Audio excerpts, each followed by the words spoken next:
Halo sahabatku yang terkasih dimanapun Anda berada, jumpa lagi bersama saya John Sung, Jesus my Savior.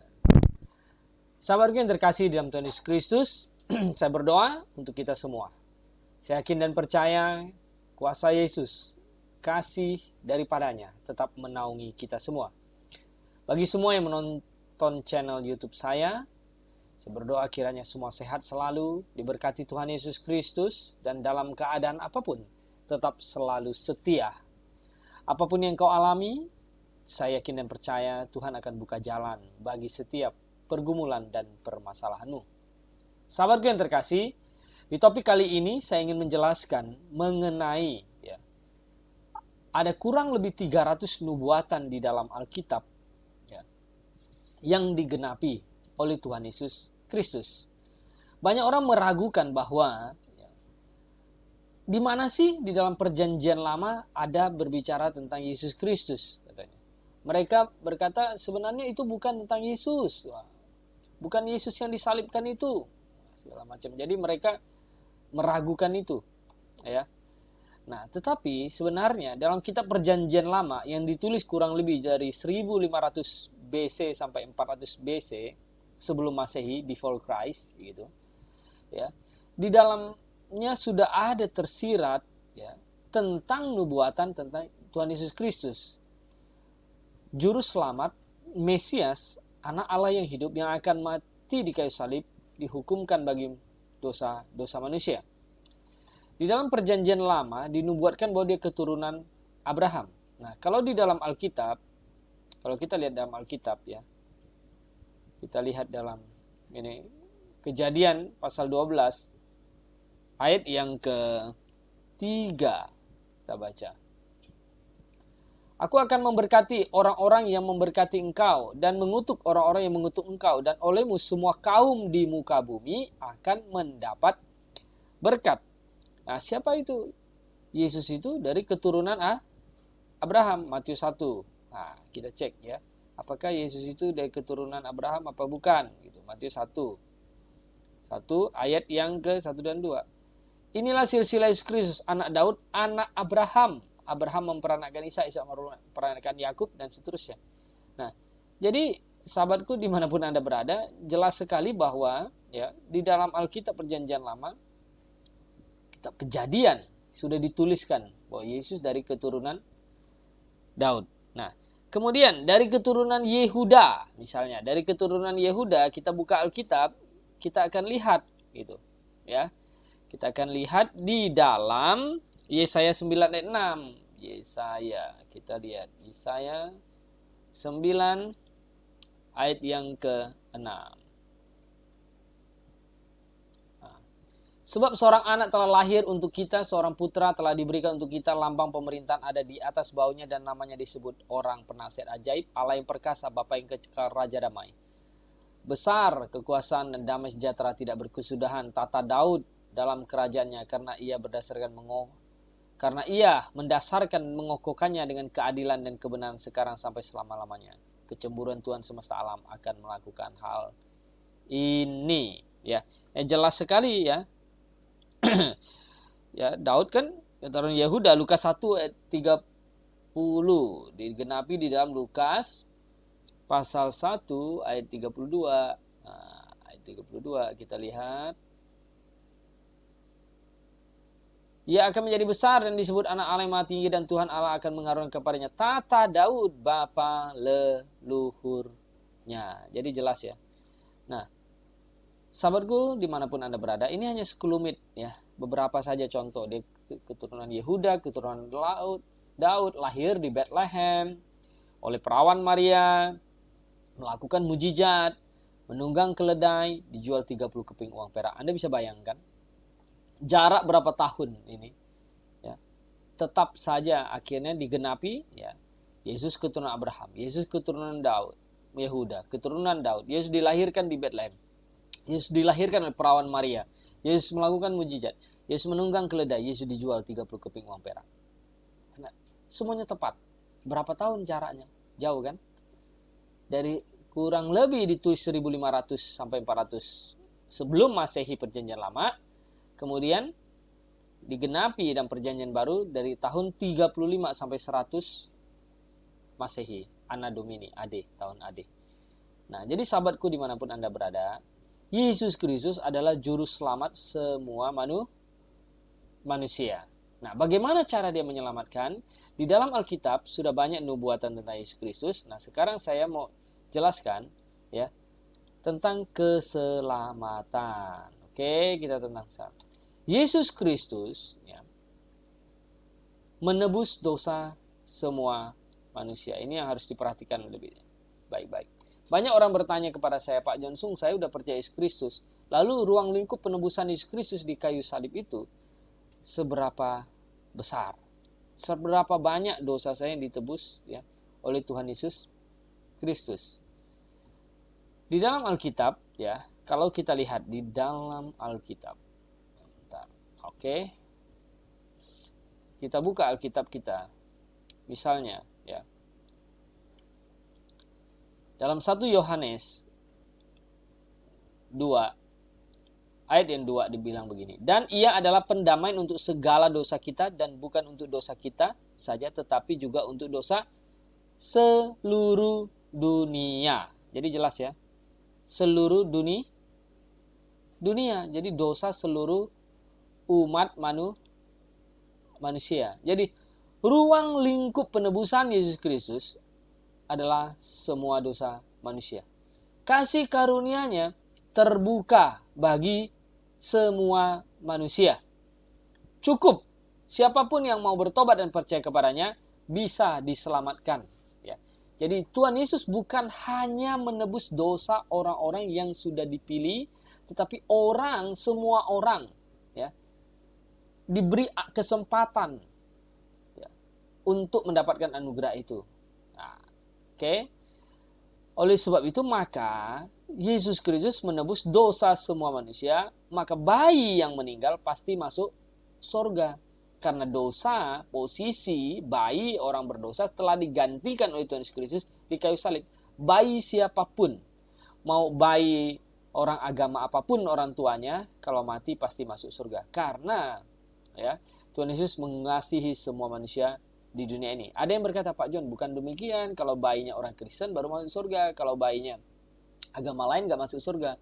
Sekarang saya tanya, ya, kalau begitu, di pertama, di mana ayatnya? Kedua, ya, kalau misalnya satu keluarga, nah, dia awalnya agama non-Kristen, kemudian melahirkan anak, bayinya mati, masuk neraka katanya, karena dia non-Kristen. Kalau dia masuk Kristen, karena langsung bayinya baru masuk surga. Nah, di mana ayatnya?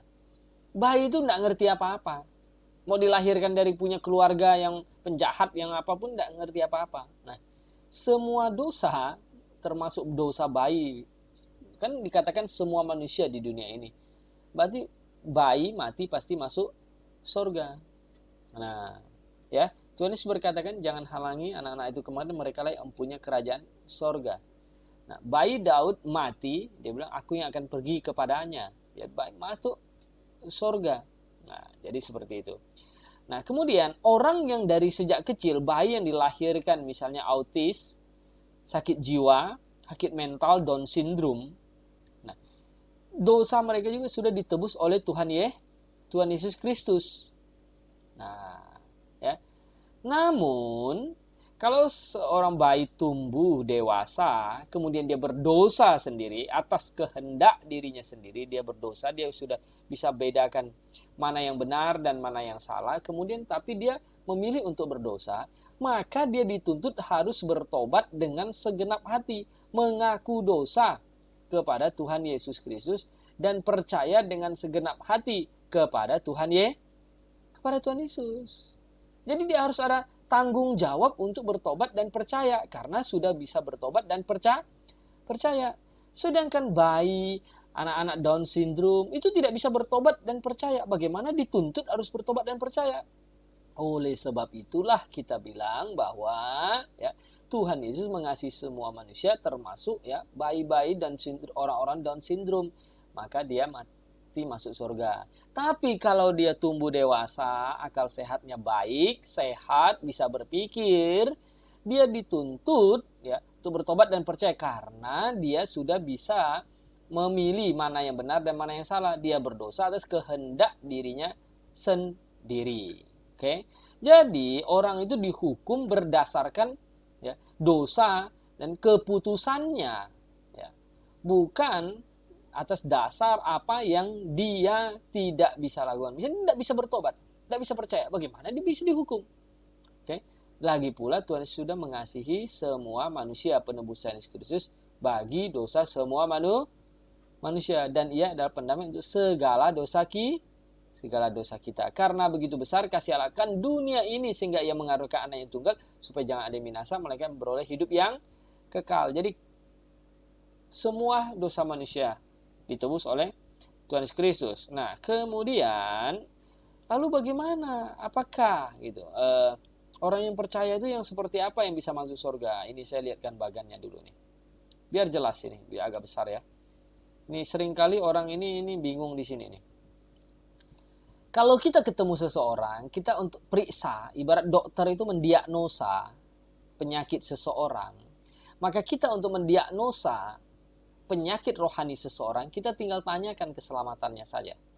Jadi cara kita periksa kondisi rohani, iman keselamatan seseorang, kita tanyakan masalah kematian, misalnya, Bapak, Ibu, jika hari ini, ya mohon maaf, kalau misalnya harus pergi dahulu menghadap ya kematian, kira-kira ya Bapak pergi kemana? Masuk surga atau masuk neraka? Kalau dia menjawab masuk surga atau neraka, terserah Tuhan, maka dia pasti masuk neraka karena dia belum memiliki iman yang benar.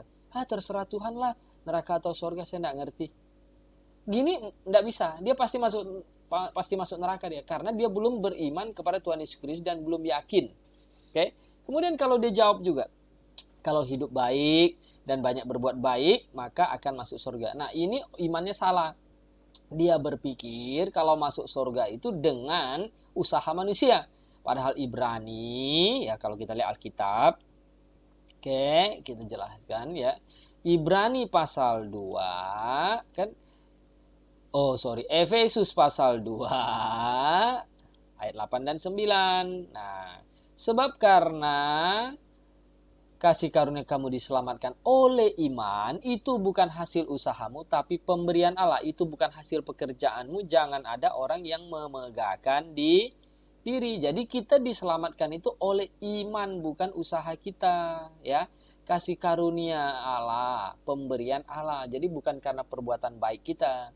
Oke, tapi berdasarkan iman, bertobat dan percaya kepada Yesus Kristus. Seperti penjahat di samping Tuhan Yesus yang digaransi masuk surga itu karena iman, bertobat dan percaya kepada Mesias, anak Allah yang hidup. Oke. Kalau ada yang menjawab lagi, saya pasti masuk surga karena rajin beribadah, maka akan masuk surga. Ini pun salah. Ini mengandalkan kekuatan kerajinan beribadah. Ini tidak benar. Ada yang bilang juga rajin ke gereja maka akan masuk surga. Ini salah. Kita rajin ke gereja itu baik, tapi bukan untuk masuk surga. Rajin ke gereja itu untuk ya pertama kita bersaksi kepada orang-orang sekitar kita, keluarga kita, teman kita, supaya mereka mengikuti teladan kita. Kedua, supaya kita saling membangun, saling memotivasi di dalam satu jemaat. Ya. Ketiga, kita menunjukkan kita murid Kristus yang baik. Ya, yang setia kepada Tuhan, menjaga iman kita supaya tetap setia kepada Tuhan, belajar firman Tuhan ya supaya makin ngerti. Itu tujuan kita pergi gereja, bukan untuk masuk surga. Ada yang bilang rajin pelayanan maka akan masuk surga. Ini salah juga ya. Kita melayani Tuhan itu karena kasih, bukan karena untuk masuk surga. Nah, ada juga bilang banyak kasih persembahan maka akan masuk surga. Ini sesat ya. Mau nyogok Tuhan dia untuk masuk surga. Dia pikir dia dengan nyogok Tuhan bisa masuk surga. Tidak bisa. Ada yang bilang juga dibaptis oleh pendeta sangat terkenal. Nah, ini juga sesat. Ada yang bilang, kalau dibaptis pendeta terkenal di Sungai Yordan pasti akhirnya diboyong pendetanya pergi ke Sungai Yordan untuk dibaptis segala macam. ini penyesatan pendeta yang kalau memang dia demen tur gitu, pergi ke Israel, nggak usah bohong-bohong, nggak usah nyesatkan orang dengan berkata kalau dibaptis di Sungai Yordan lebih terkenal loh, lebih afdol, lebih baik katanya. Nggak benar ini. Kalau mau baptis dimanapun is okay, bukan baptisan yang menyelamatkan. Makanya saya tidak setuju ya yang berkata bahwa namanya sakramen baptisan kudus. Baptisan itu bukan menguduskan, tapi baptisan itu sebagai tanda bertobatan. Oke? Nah, ada yang bilang selalu ikut perjamuan Tuhan dan minyak urapan. Nah, perjamuan kudus. Kalau saya lebih setuju istilah perjamuan Tuhan untuk mengingat akan Tuhan, bukan untuk menguduskan. Coba cek di dalam Alkitab. Ada nggak kata perjamuan kudus? Tidak ada. Yang ada perjamuan Tuhan untuk mengingat akan kematian Kristus. Jadi banyak pendeta hari ini kayak gereja Tiberias, Pariaji, itu dukun ya. Sebenarnya ini nipu orang dengan perjamuan kudus, bawa pulang, minum bisa sembuh, pakai minyak urapan, segala macam. Tidak ada itu di dalam Alkitab seperti itu. Perjamuan Tuhan itu untuk mengingatkan Tuhan, bukan untuk menyembuhkan. Ya, nah ini salah. Jadi kalau orang bilang, oh saya sudah minum perjamuan kudus dan pakai minyak urapan maka masuk surga, itu pasti masuk neraka. Jadi semua alasan yang saya barusan baca ini, ya kalau dipakai untuk alasan masuk surga, pasti semuanya akan masuk neraka. Tetapi yang benar adalah jika setiap orang memiliki kemantapan dalam imannya Alkitab itu begini, saya sudah bertobat dan percaya dengan segenap hati kepada Yesus Kristus dan sungguh-sungguh menghayati bahwa Yesus telah mati bagi saya di kayu salib dan sekarang saya hidup bagi Kristus ya. Saya hidup bagi Kristus. Ngerti? Jadi udah hidup bagi Kristus sekarang saya. Bukan hidup saya ini bukan milik saya lagi tapi milik Kristus yang ada di dalam saya. Nah, jadi sahabatku dimanapun Anda berada, dalam perjanjian lama sudah jelas banyak sekali nubuatan tentang Yesus Kristus yang akan datang mati di kayu salib dihukumkan bagi dosa-dosa manusia. Dan telah digenapi di dalam perjanjian baru. Dan Yesus Kristus dihukumkan di kayu salib bagi semua dosa manusia. Siapapun, anak siapapun kalau masih bayi Down syndrome sakit jiwa, mati pasti masuk surga. Karena ia adalah pendamai untuk segala dosa kita dan bukan untuk dosa kita saja, dosa seluruh dunia. Dan bahkan juga dikatakan bahwa ya kasih Yesus ya untuk semua manusia. Nah, kemudian ya siapa yang dewasa yang sudah bisa bedakan ini benar, ini salah, maka dia harus bertobat dengan segenap hati dan percaya kepada Yesus Kristus. Jika dia tidak bertobat dan percaya dengan segenap hati kepada Yesus Kristus, maka dia tuntut pertanggungjawaban. Nah, iman yang benar adalah hanya dengan bertobat, beriman, dan percaya kepada Yesus Kristus, mengaku dosa, dan ikut Kristus. Jika ada yang lebih, yang lain, ya Injil yang diberitakan yang lain, maka itu menyesatkan. Alkitab berkata dalam Galatia, ya, jika ada seorang yang memberitakan kepadamu Injil yang berbeda yang telah kuberitakan kepadamu, terkutuklah dia. Bahkan dikatakan jika ada seorang malaikat ya, memberitakan kepadamu Injil yang telah kuberitakan berbeda seperti Injil yang sudah kuberitakan kepadamu, terkutuklah dia. Anatema, sangat terkutuk. Jadi sahabatku dimanapun Anda berada, periksa imanmu, pastikan ya, imanmu sesuai dengan Alkitab. Jika tidak, jangan sampai engkau akhirnya kaget dan masuk neraka. Iman saya sesuai dengan Alkitab sebagai dasar. Iman saya bukan didasarkan pada mimpi, pada penglihatan, apalagi bahasa roh yang menyesatkan dan segala macam. Iman saya berdasarkan Alkitab. Iman timbul dari pendengaran firman Kristus. Sahabatku dimanapun Anda berada, saya harap kita semakin mengerti akan Injil keselamatan. Bersama saya John Sung, Jesus my Savior.